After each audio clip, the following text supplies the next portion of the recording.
예수님이 승천하시면서 속히 오시겠다고 말씀하셨습니다.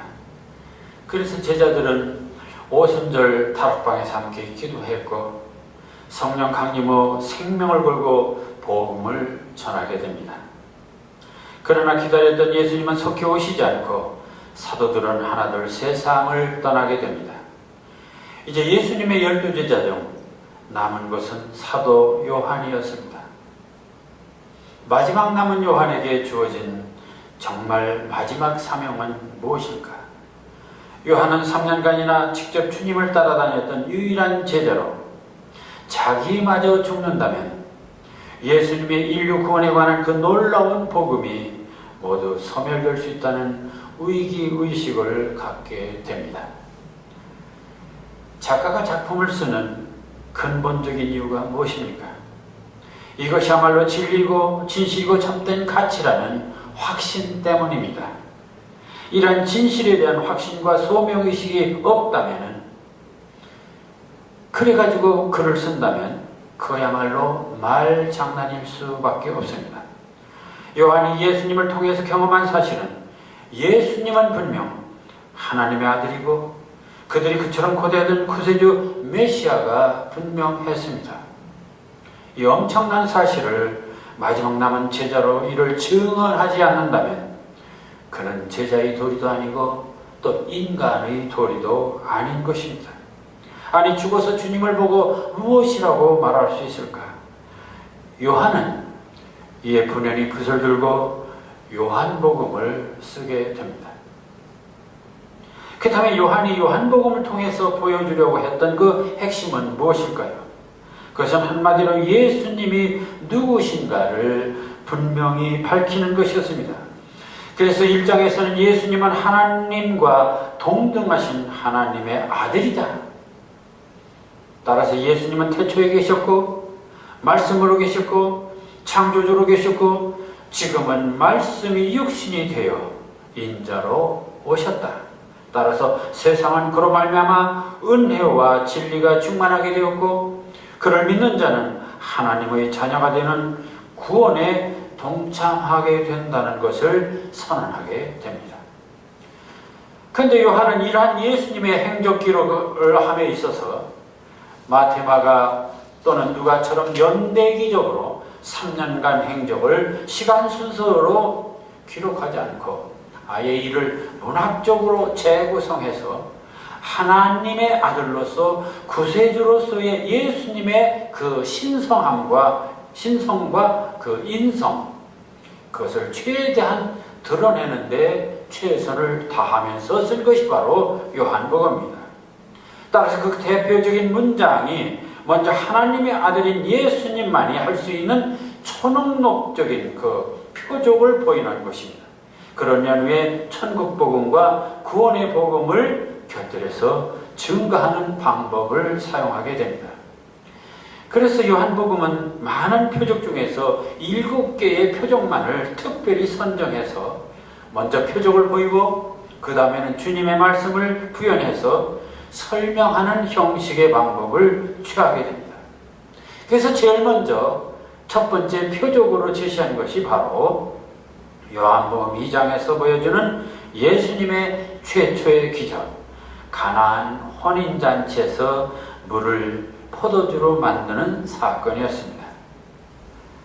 그리고 두 번째 표적은 요한복음 4장에서 다 죽게 된 왕의 신하의 아들을 먼 거리에서 보지도 않고 고칩니다. 그리고는 5장에서 이 베데스다 연못에서 38년까지나 병자로 있던 이 환자를 고쳐주는 내용으로 되어 있습니다.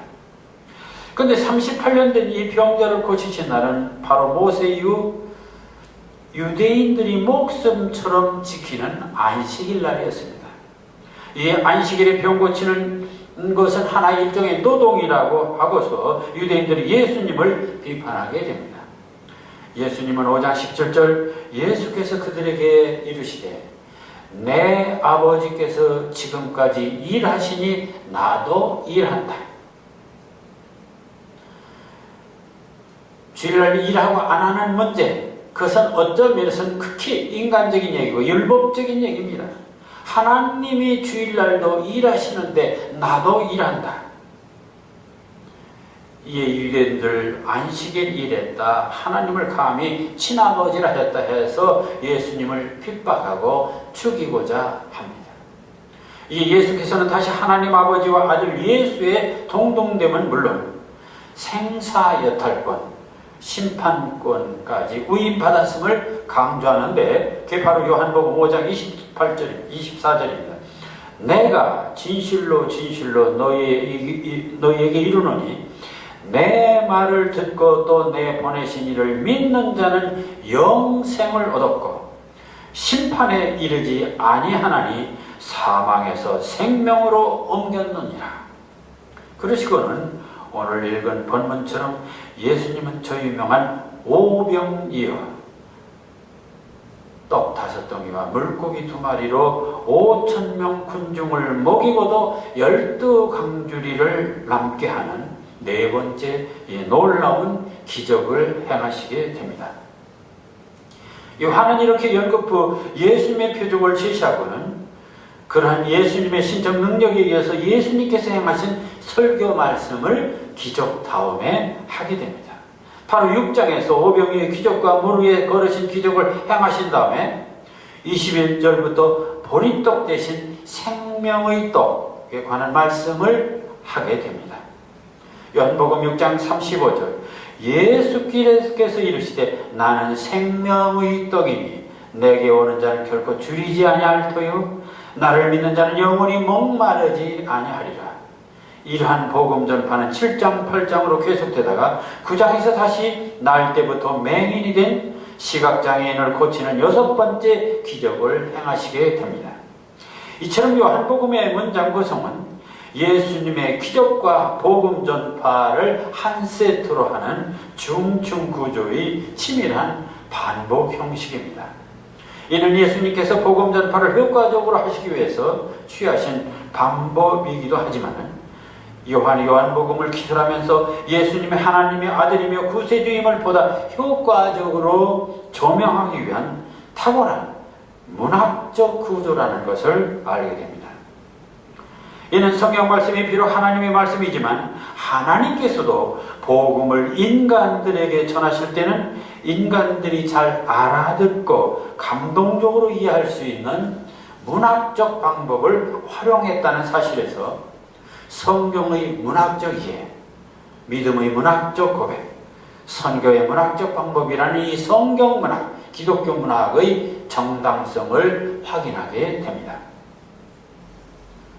그러나 성경이 문학적이라고 해서 성경을 바로 문학이라고 해석한다면 그것은 잘못된 것입니다. 왜냐하면 성경의 문학성은 말씀의 전달 방법, 표현 방법이 문학적이지 말씀 그 내용이 문학이라는 것은 아닙니다. 성경 말씀의 목적은 믿음이고 구원이고 영생이지 문학이 아닙니다. 문학은 다만 그 믿음이고 구원이고 영생인 그 내용을 문학적 방법으로 드러내서 보다 많은 사람들, 보다 감동적으로 이해할 수 있도록 하고 있다는 사실입니다. 따라서 성경의 문학적 이해는 보다 깊은 믿음과 구원의 확신과 영생에 이르는데 도움을 주는 수단으로서 이해해야 된다고 하는 것을 분명히 말씀드립니다. 그렇다면 오늘 이 오병이어의 기적을 통해서 우리가 배우고 깨닫고 본받아야 할 신앙적 자세는 무엇일까? 우리는 오병이어의 기적을 전후해서 나타난 이 제자들과 유대인들의 반응을 좀 보겠습니다. 예수님이 갈릴리 바다 건너 산언덕에서 복음을 전하시던 어느 날 수많은 무리가 저녁때가 되었는데도 가지 않고 말씀을 고대하고 있어 이들의 저녁 식사가 문제가 되었습니다. 예, 주님께서는 6장 1절에서 9절까지 무리들에 대한 이 저녁 식사 문제로 제자들과 대화를 하는 내용이 나옵니다. 5절 6절에서는 주님이 빌립을 시험하고자 빌립에게 이르시되 우리가 어디서 떡을 사서 이 사람들을 먹이겠느냐 라고 하시니까 빌립이 7절 빌립이 대답하되 각 사람으로 조금씩 받게 할지라도 200데나리온이 떡이 부족하려 하리다. 이 데나리온이란 한 데나리온이 하루 품삯 이라고 얘기합니다. 그럼 200데나리온이라고 하면 10만 원씩 따지면 2천만 원 정도로 계산할 수가 있습니다. 한편 제자 안드레도 의견을 말하는데, 여기 하나 아이가 있어서 보리떡 5개와 물고기 2마리를 가지고 있나이다. 그러나 그것이 이 많은 사람에게 얼마나 되겠습니까? 안드레도 결국은 이 5천 명을 먹인다는 것은 불가하다는 것을 얘기하고 있습니다. 어두운 밤 빈들에서 갑자기 5천 명을 먹을 빵집도 없고 2천만 원이 거금이 있는지도 의문이고 오병여가 있다지만은 그것은 불가능하기 때문입니다. 당시 그곳에 있던 물이나 오늘의 우리들도 마찬가지입니다. 우리로서는 갑자기 5천 명을 먹일 수 있는 것이 아닙니다. 그것이 인간들의 능력이고 한계입니다. 그런데 주님은 오병이어로 5천의 무리를 배불리 먹고도 12강주리가 남았습니다. 그렇다면 이는 전능하신 하나님만이 하실 수 있는 놀라운 기적임에 틀림없습니다. 복음에서 그 많은 기적들은 어떤 의미를 갖는 것인가? 그것은 단지 기이한 사건이 아니라 바로 주님을 인간 예수로만 폄하하려는 그러한 저들에게 그분이야말로 전능하신 하나님인 것을 보여주는 가장 확실한 증거가 바로 표적이고 기적이었던 것입니다. 그런데 여기서 깨달아야 할 또 다른 신앙적 진실이 있습니다. 그것은 1차적으로 보면 보리떡 5개와 물고기 2마리는 보잘것없고 초라한 것일지라도 주님의 손에서는 5천 명을 먹일 수 있는 풍성한 양식이 된다는 사실입니다. 사실 우리들 개인의 존재는 물리적으로 보면 별것이 아닙니다. 내놓을 것이 없습니다. 실력이 많은 것도 아니고 재산이 많은 것도 아니고 그렇다고 우리가 쓰는 시작품이 베스트셀러로 되는 것도 아닙니다. 제자들이 가진 것이나 우리들이 가진 것은 그저 보리떡 5개나 물고기 2마리처럼 초라한 것뿐입니다. 그래서 우리는 삶에 자신이 없고 미래에 대한 확신이 없습니다. 오병이어의 기적은 그 떡과 물고기에 무슨 비밀이 있어서가 아니고 오직 우리가 가진 것을 예수님께 맡길 때 가능하다는 것입니다. 할 수 있거든이 무슨 말이냐? 하나님께서는 능치 못할 일이 없느니라. 인간에게 기적을 일으킬 능력이 없습니다. 그러나 주님이 함께 하실 때는 기적을 일으킵니다. 그래서 우리는 기적을 믿습니다. 주님 안에서는 기적이 일어나기 때문입니다. 주님과 동행하는 삶, 주님의 능력을 믿는 믿음에서는 무한한 하나님의 기적이 일어나는 것입니다. 그런데 이 오병이어의 기적에 대한 유대인들의 반응은 너무나 엉뚱합니다. 14절, 그 사람들이 예수께서 행하신 이 표적을 보고 말하되 이는 참으로 세상에 오실 그 선지자라 하더라. 참으로 세상에 오실 그 선지자. 이 내용만 보면 오병이어의 기적을 보고 유대인들이 이제야 예수님을 제대로 알아보는구나 하고 착각을 할 수가 있습니다. 구약에서 예수 그리스도의 탄생을 수백 곳에서 예언했지만 유대인들은 유독 이 구절에 집착합니다. 왜 그럴까요? 이 구절은 유대인들에게 정말 절실한 이유가 있습니다. 나와 같은 선지자라는 대목 때문입니다. 다시 말하면 모세 같은 선지자. 유대인들에게는 모세 같은 선지자만 온다면 만사 해결입니다. 이는 바로 모세 같은 선지자가 누구입니까? 모세는 400년간 애굽에서 종살이하던 유대인들을 해방시킨 출애굽의 영도자, 영웅입니다. 그렇다면 오늘날 지금 유대인들이 그 후 바로 애국의 침략을 당하고 고통하는 그들에게 있어서 해방자 모세를 생각할 수가 있습니다. 그뿐이 아닙니다. 광야 생활 40년에서 모세를 통해서 그들은 배고플 때 만나를 먹었고 메추라기를 먹었고 목이 탈 때는 물을 마실 수 있었습니다.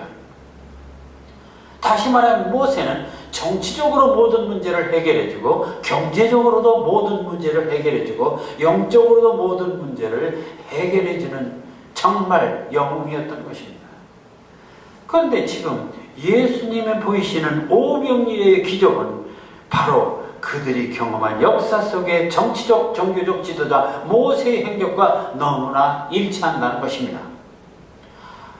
보리떡 5건 물고기 2마리로 5,000명을 먹일 수 있다면 지금 배고파 고생하는 이스라엘 민족들이 정말 경제적으로 그 가난을 극복할 수 있는 유일한 대안이 될 수 있는 것입니다.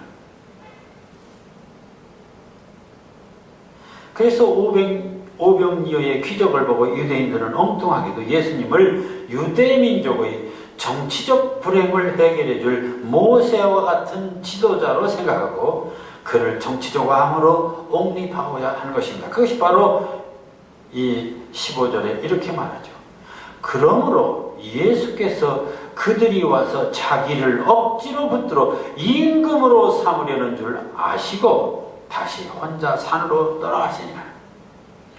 유대인들은 예수님을 영적인 메시아로 생각하지 않고 오히려 현실적인 정치적 영웅 임금으로 생각했던 것입니다. 우리는 이 대목을 보고 유대인들을 한심한 백성으로 볼 수 있습니다. 예수님을 영적 지도자, 영적 구세주임을 모르고 육적이고 현세적인 구세주로 안다는 데서 그렇습니다. 그러나 우리들 신앙의 일면에는 우리들도 유대인들처럼 정치적이고 현세적이고 육신적인 구세주로 예수님을 믿고 있는 것은 아닌가? 솔직히 우리들의 신앙 속에서 예수 믿으면 돈 잘 벌고 예수 믿으면 잘 살고 예수 믿으면 승진하고 예수 믿으면 권력을 잡을 수 있다는 그러한 생각도 사실은 하고 있는 게 사실입니다. 그 시대 유대인들의 생각이나 오늘날 우리들의 생각이나 다를 바가 없습니다. 물질주의가 팽배한 오늘의 세상에서 많은 사람들은 예수로 하여금 경제적인 떡을 가져다 주고 왕이 되어달라고 합니다. 예수님 보고 우리들에게 제2의 출애굽을 하는 모세와 같은 선지자, 정치적 혁명가가 되라고 요구합니다. 교회의 사회참여, 문학의 사회참여가 바로 그러한 발상이기도 합니다. 모두가 예수를 모세와 같은 선지자 왕으로 만들어서 그로 하여금 제2의 출애굽, 현세적 기적을 꿈꾸고 있는 것입니다. 그래서 갈릴리에서 가버나움까지 따라온 무리들에게 주님은 이렇게 말씀하십니다. 5,000명을 잘 배불리 먹이고 그 기적을 보인 다음에 내가 온 이유가 뭔지 아느냐? 요한복음 6장 20절 내가 진실로 진실로 내게 이르노니 너희가 나를 찾는 것은 표적을 본 까닭이 아니요 떡을 먹고 배부른 까닭이로다. 너희들이 이렇게 계속 나를 따라다니는 이유가 무엇이냐? 그것은 하나님의 아들로서의 능력을 보이는 표적보다도 예수님을 따라다니면 가난을 해결할 수 있는 그런 모세 같은 선지자로 착각하는, 그래서 표적을 보고 하나님의 아들 영혼의 구세주를 따르는 것이 아니라 현세에서 정치적 혁명을 하고 로마 압제에서 벗어나게 하고 빵까지 해결해주는 육신의 구세주를 알고 따라다닌다는 것입니다. 이러한 사실을 알고 계셨던 예수께서는 저들에게 오병이어를 통한 다시 말씀을 하시는데, 썩어질 육신의 양식을 추구하는 자들이 되기보다 영의 양식을 추구하는 자들이 되라고 교훈하시면서 27절 다시 28절 생명의 떡이신 예수님 자신에 관해서 가르치게 됩니다. 30절 예수께서 이르시되 나는 생명의 떡이니 내게 오는 자는 결코 줄이지 아니할 터요 나를 믿는 자는 영원히 목마르지 아니하리라. 예수님의 궁극적인 목표는 단순히 현세적으로 배를 불리는 그러한 일시적인 그런 떡장사가 아니라 영원히 목마르지 않을 영원한 생명의 떡을 말씀하고 계십니다. 그런데 유대인들은 41절 자기가 하늘에서 내려온 떡이라 하심으로 유대인들이 예수에 대해서 수군거리기 시작합니다. 이는 요셉의 아들 예수가 아니냐? 그 부모를 우리가 다 아는데 목수의 아들 요셉의 아들인데 지금 하늘에서 내려온 떡이라. 여전히 유대인들은 이 오병이어의 기적을 보고서도 요셉의 아들이라는 인간적인 선입관을 떨치지 못합니다. 네, 이성적인 사고, 상식적인 선입관의 벽이 얼마나 두꺼운지를 알게 됩니다. 예수님은 생명의 떡을 믿음으로 한 단계 높여서 말씀하십니다. 요한복음 6장 47절 51절 진실로 진실로 너희에게 이르노니 나를 믿는 자는 영생을 가졌나니 내가 곧 생명의 떡이니라. 너희 조상들은 광야에서 만나를 먹고 죽었어도 이는 하늘에서 내려오는 떡이니 사람으로 하여금 먹고 죽지 아니하게 하는 것이니라. 예수님은 여기서 믿음의 중요성을 강조합니다. 이성적인 판단의 문제가 아니라 믿음의 문제라는 것입니다. 하늘에서 내린 육신의 양식 만나를 먹은 이스라엘 조상들은 결국 죽음을 면치 못했지만 하늘에서 내린 참양식, 인류 구속을 위해서 친히 희생한 희생제물인 생명의 떡인 주님을 믿고 영접하는 자는 영원히 생명을 얻을 것이라는 사실입니다.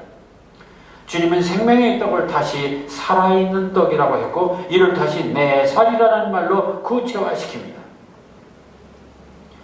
근데 떡이라면 육신의 배고픔을, 육신의 생명을 유지하는 그런 일용할 양식으로만 생각한 유대인들에게서는 하늘에서 주는 떡, 생명의 떡, 살아있는 떡, 그러더니 이제는 내 살이라고까지 하시는 이 주님의 시적인 메타포.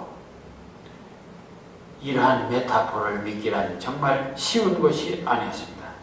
그래서 이 오병이어의 기적으로 시작된 떡에 관한 군중과의 대화는 다음 3단계로 넘어가게 됩니다.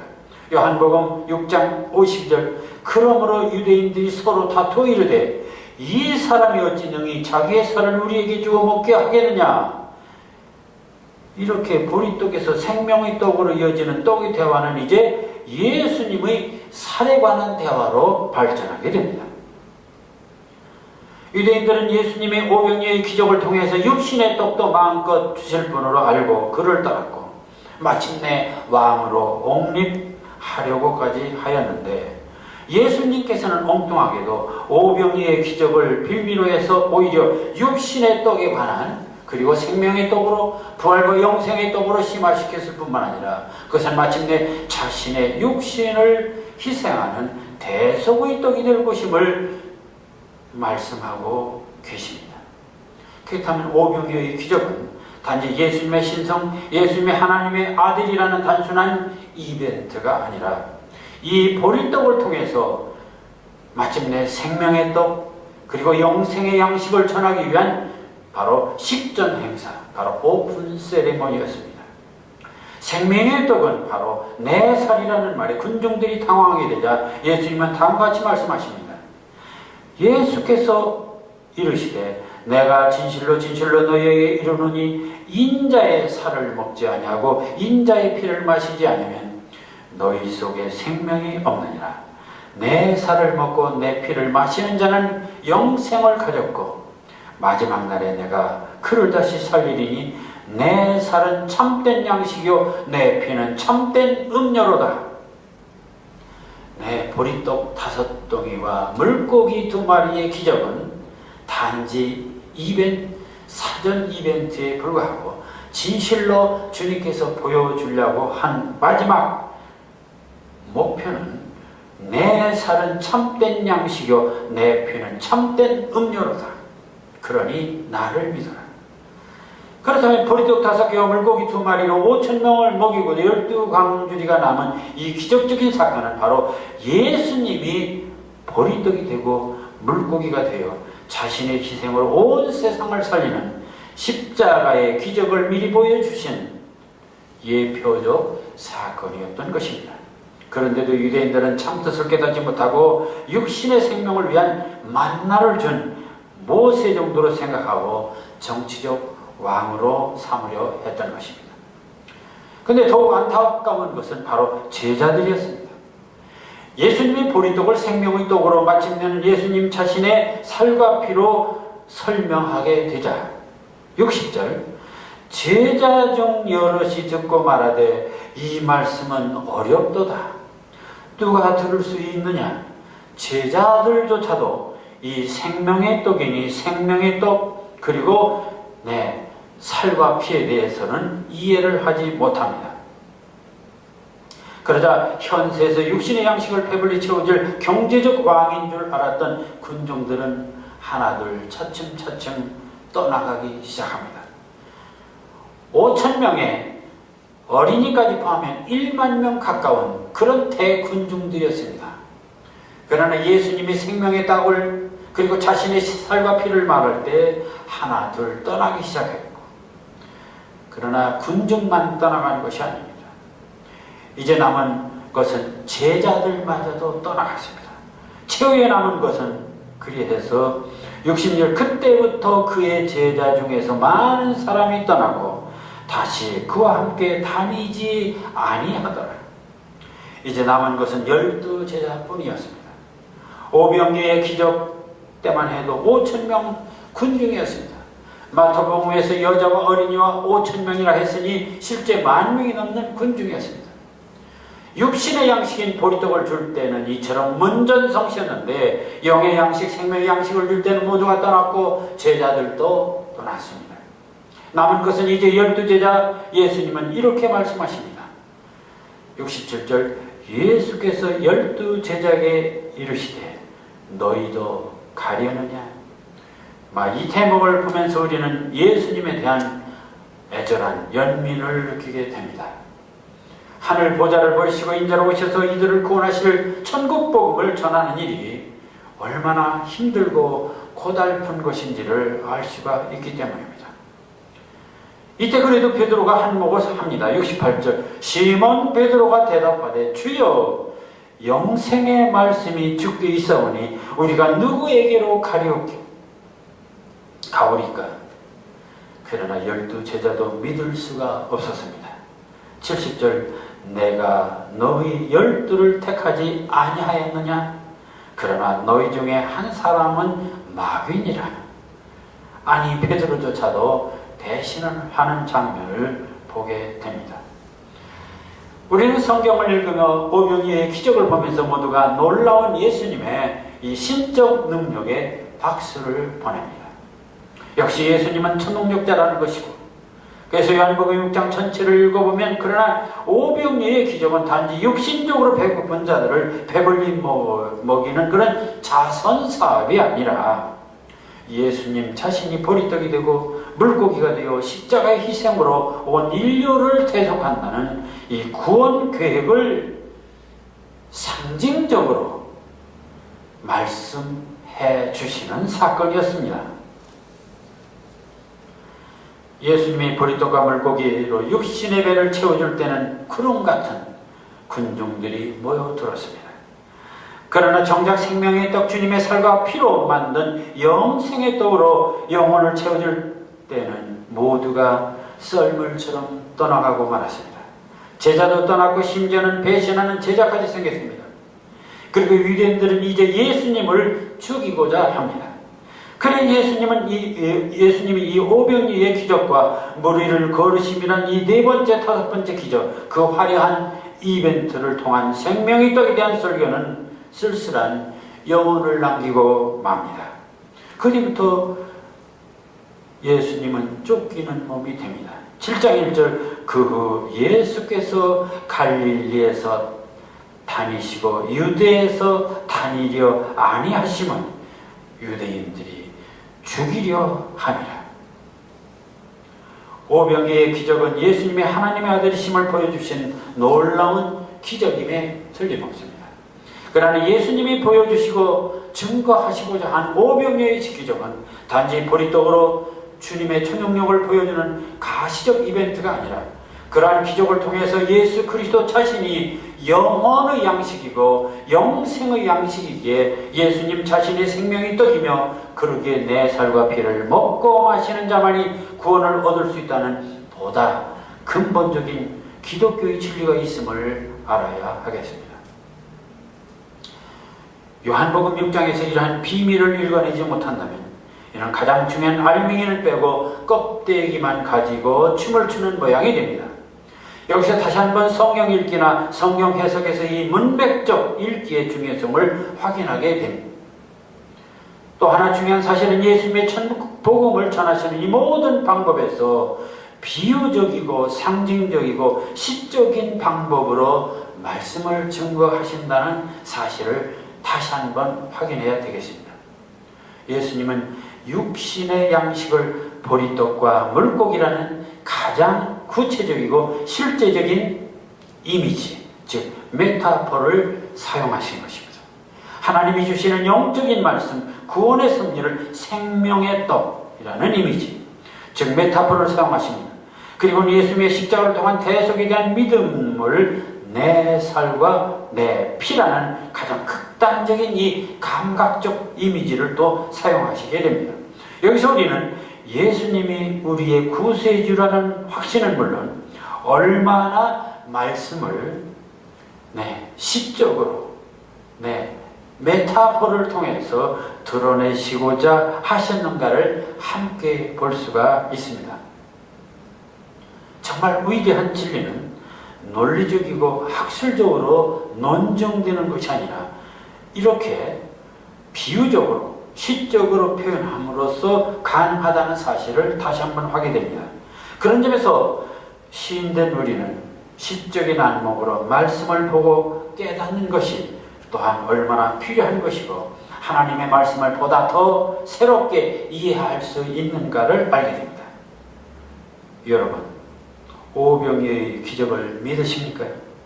그렇다면 그 기적이 단지 육신의 양식인 보리떡이 아니라 생명의 떡이신 예수 그리스도의 살과 피라는 사실도 믿으십니까? 기도하겠습니다.